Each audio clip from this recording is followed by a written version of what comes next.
All right. What up, everybody? All right, so it's your girl. I'm back. It's Zan. I hope everybody is doing good out there. Obviously, I have not been recording anything for a while. I had some things, had some complications. I will explain that in a few minutes. But I hope everybody is doing good, taking care of you, enjoying our summer. I think this is one of the first years that I actually realized that there has been transition temperatures. Like normally, I think that the weather goes straight from being in the winter and then bam, hitting like early summer real quick, just go skipping spring. So this year though, I felt the gradual transition into the different seasons, and I'm grateful for that, and I'm enjoying that. So I hope that you're enjoying it too. The kids here are back in school, so good luck with the school year. Parents, good luck with being parents of school age children. I see people doing homework, and I'm just like, whew, phew, those days are over. I'm so grateful, you know. But anywho, my MIA. So back in February, I experienced Bell's palsy. And if you don't know what Bell's palsy is, it is a neurological, haha, I said it right, a neurological condition where a part of your face is paralyzed. So it's not the body that's paralyzed, it's just the facial features. And my right side was affected. And from what I read, it can happen to anybody at any time. I've seen images of babies with Bell's palsy and people of all ages with it. You can be a health nut, you can be a workout person, you can be a couch potato, you can be a smoker, a drinker, a runner. Just everybody can fall victim to having Bell's palsy. And what that looks like is, if you can't notice, I do have some what do you call that thing? A slight droop to my face. So you can't raise your your eyebrow, too tough. You can't close your eye fully. I am much better than where I used to be because I totally could not. I had to wear an eye patch in outside and also at night so that nothing would go into my eye. You can't flare your nostril, your lip, your smile is crooked. Some people have experienced issues with their tongue. The only issue that I have with mine is that my taste buds have been off for about 3 to 4 weeks. But thankfully, they came back. Y'all know I like my food, so that came back. I'm grateful for that. And it's just been time. It's a gradual recovery process. Everything that I read at the time. So what happened with me, how this happened was, I believe what the doctors had said my issue was. I have been eating really bad for about 4 weeks in January, and this happened the first week of February, February 6th, and I had, like I said, been eating really crazy, and it showed up. So I was sitting at home and having a beautiful conversation with myself, and I went to wink my right eye, and I couldn't wink. And I reached out to my girlfriend, who told me to reach out to a beautiful young lady who is a nurse practitioner, and I video chatted with her while she was on vacation. So thank you for taking my call. And she saw my face and suggested that I go to the hospital immediately because it looked like I was having a stroke. And of course, I'm nervous, but on top of my nervousness, I'm also a business person. I had a pitch meeting a pitch meeting that Tuesday morning. So I sent an email to the gentleman that I was supposed to meet up with because I am a professional. And then I got in the car and I drove myself to the hospital. So no, I did not call an ambulance. I'm not about those bills. Y'all know how I get down. I'm about saving that money, and certain things are just within me. So I just couldn't bring myself to call an ambulance when I physically felt like I was able to drive. And I took my time. It was after 8 o'clock in the evening on a Monday night, so it wasn't a lot of people out in the street. So I took my time, but I was super nervous. And I know that my blood pressure, my heart rate, all of that was increased because she said stroke. Now, that was just from what she saw in the video image, but I'm thinking, this might be what it is, which was interesting to me too, because I know the signs of a stroke, but it never crossed my mind that that was happening to me or something similar was happening to me. I just knew I couldn't close my eye, and panic set in, so I wasn't thinking logically at the time. So anyway, I get to the hospital, they run the test, and one of the tests that they ran was my blood pressure. And it was sky high. And of course, it was sky high because, like I said, I was going hard in the paint and I was just eating all the wrong foods. Anything that my taste buds wanted, I went for.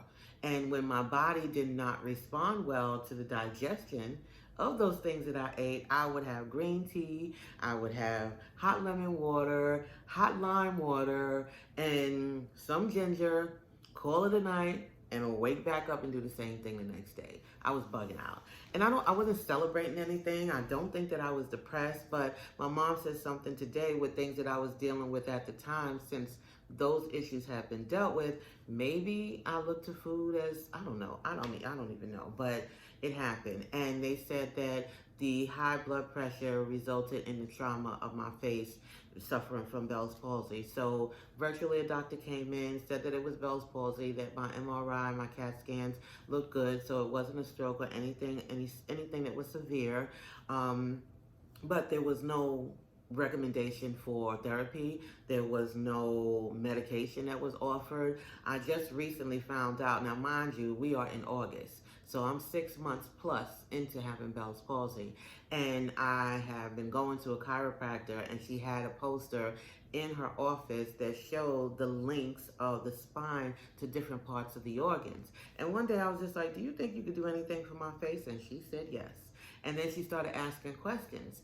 And she asked about steroids and had I been prescribed. I had not. I had seen my primary doctor, I had seen a cardio, and I was in the ER. So nobody offered me anything. So if you know anybody who's experienced that, if you should know anybody who will experience this, or you yourself, make sure that those doctors, not even try, make sure that those doctors give you some kind of steroids within the first 72 hours of this happening, because that helps to rejuvenate the nerve damage that took place from the Bell's palsy. But she asked about steroids. She also, started to massage my face and told me about inflammation and the what is it? Wait, no, hold on. The drainage, lymphatic. Yes, the lymphatic drainage and kind of the direction that the massagers need to go in. I also got one of these little J rollers. It's so cool. It's such a cool touch. But they have images online where you can see the directions that you should go into. I have two. I have one in the bedroom and one in the living room. I don't play no games. Okay, so and there's improvement, because it was not like this. I had not been on video because my face was, you see the picture, and that's a couple of weeks. That's like a month and a half in the picture that's on the video. That's more of a pronounced drooping in my face.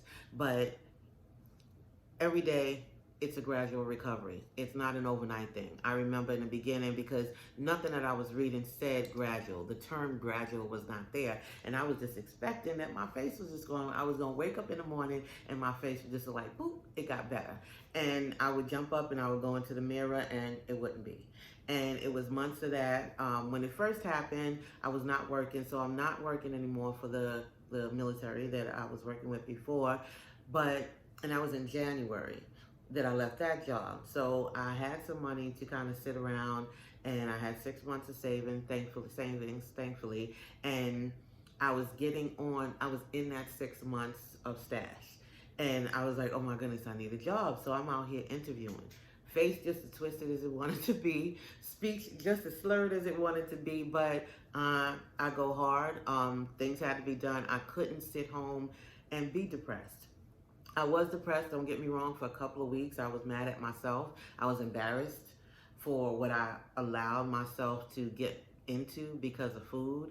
And how could I have been so blind to not pay attention to how long I was eating the way that I was? So it was a lot of emotional blame and accountability, because, I did it, right? So it was what it was.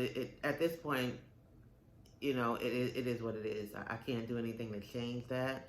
But it was a lot of emotional struggles to go outside and to look people in the face and to have confidence in myself, to ask, to talk to people about a job, and that I can do a job that's face that's in person kind of contact. I'm going to talk to people all day. I talk to people all day. So, but I just had to do what I had to do. I couldn't cry over spilled milk. It was already done. And I couldn't curl up and like a hermit and not go outside. I got bills to pay. I got a business that I am getting off the ground. So that wasn't an option for me. So I'm grateful that I pushed myself to make sure that I continue to take care of myself, take care of my household. And not a lot of woe me was going on. Now, at times there was woe me because my face was hurting, my ear was affected. Like, it's real interesting when you don't have that movement and you don't realize what really goes on, and when you don't have that access to normalcy in a sense, it's interesting. Like I said, my ear was aching. It would hurt to hear loud sounds. I went to a movie theater with my girlfriend, but I got hip. I put little earbuds in to plug up the earplugs in to kind of muffle the sound. So yeah, it was a lot of little things. Like at one point, the eyelashes kept curling down and kept rubbing on my eyeball. I couldn't stop it. All day long, I'm pulling them up and I'm just trying to recurve them. So it was a lot of little things, but every day, every week, there's something that's better. So I'm grateful for that. And they say 3 to 6 months it would take, and I'm past the 6-month mark, but I'm feeling progress. And so because my doctors, they didn't give me the steroids. Once the chiropractor told me about it, I reached out to my primary. I got the steroids, so I'm on that now, like 2 more days. And then I'm going to take some other anti-inflammation natural options, some supplements as well, and hopefully that would help to restore the nerve damage and get me back to normal, because I miss normal. I totally miss normal. I had watched a video of myself the other day and just looked at one of the YouTube videos, and I was just like, oh my goodness, I miss that girl. Like, I had lipstick on and I was smiling and laughing. I was like, dang it. It kind of made me think of Armageddon, when she put her hand on the monitor. It's like, I don't want to close my eyes. I don't want to go to sleep. That one. I miss you, baby, and I don't want to miss a thing. So that's how I felt when I saw myself.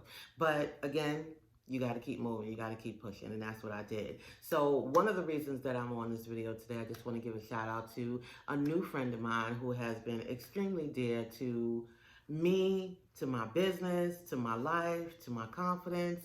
He has been really cool, and I was introduced to him by a friend of mine, and I'm hoping that this will be like a lifelong relationship, and he's been awesome and phenomenal to me. So we were talking this morning, and we just kind of inspire one another on some business stuff. And this morning, I was sharing with him some of the things that I have planned for Sugar Free this coming quarter of 2023, this last quarter.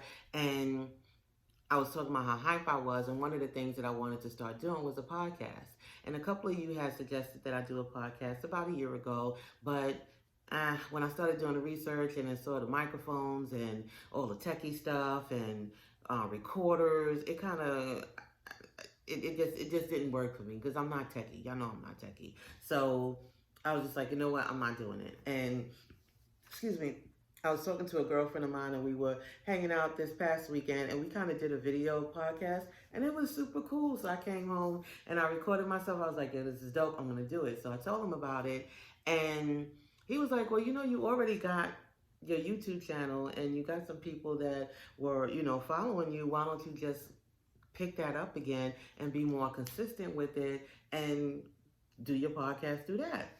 So I was like, okay, but then I got to get on camera. And he was like, yo, put that aside. Like, everything happens for a reason. You dope. Like, all the things that I needed to hear in that moment. And I was like, you know what?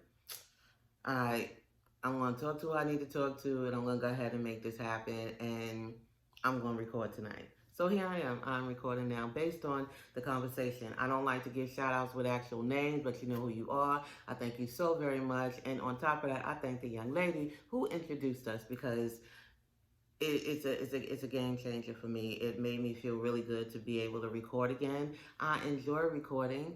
I don't, like I said, I know I don't have a huge following, but I do enjoy recording. I like to bring content, let you know what's going on in my life. I believe that sharing things that's going on in one person's life may make a difference in someone else's, and it can be impactful and it can have a rippling effect. And that is my goal with this platform, is to make sure that hopefully, not even to make sure, that I'm hoping that I'm touching people and making people think outside the box, or just saying, you know what, kudos, you're right, let's keep this going and let's pass this on to our kids, kind of thing. So again, I'm back. My goal is to be more consistent. All right. I'm doing different things with Sugar Free, so because of that, I think the consistency will be much better than it was before. So my goal is for once a week to record. I'm not doing a whole bunch of recordings throughout the day. I'm not changing outfits. I'm not getting in different locations to record nothing. Once a week, I'll bring something to you. It would either be me or somebody that I will be speaking with the podcast. So I don't know if I'm going to make this a video podcast or it's just going to be an audio podcast. But either way, I want to have people on to have different discussions about different topics, different points of views, males and females, a co-ed session, just a little bit of everything. That's what I'm looking to have. And I'm excited about it. I'm excited about all of the cool things that Sugar Free is getting into. Another thing that I'm working on, just a little heads up, I am looking to do an in-person series, just like a 4-part series in person in Columbia, that talks about different aspects of relationships, and not just relationships with other people. I'm talking about relationships with self, family, just overall relationships and just dealing with self. So yeah, that's what I got going on. So I'm excited. Again, I'm happy to be back. If you want to hit me up and you have some topics that you want me to talk about, and I guess topics even that you want to come on to the podcast, hit me up at sugarfreecoaching@yahoo.com. It's not the same, no life. It's the sugarfreecoaching@yahoo.com. So hit me up. Let me know what's good. Tell me what your thoughts are. Give me some feedback. You can leave some comments here. That's right. Leave some comments here. Even if you want to leave, if you don't want to email me and you just want to talk about, you want to let me know about the topics that you want to be discussed during the podcast, let me know that too. If you do have like a Dear Abby or Dear Miss Zan letter that you want me to read and respond to, sugarfreecoaching@yahoo.com. Okay, so that's about it. I'm going to wrap it up. I gave a shout out to my girlfriend who did the intro. I gave a shout out to my homeboy who is my twin right now. I gave a shout out to my chiropractor. I don't know her name, but she is the bomb. And she's beautiful and she's young. And that's it, right? And my friends who supported me, who knew about what was going on. And I'll take all prayers, I'll take all positive energies, for my recovery and for all the awesomeness that I'll be doing with Sugar Free in the future. Now, I'm about to say not just this year, but in the future. So you'll be seeing me again in about a week. I'll holler at you. So until then, please live and be in peace.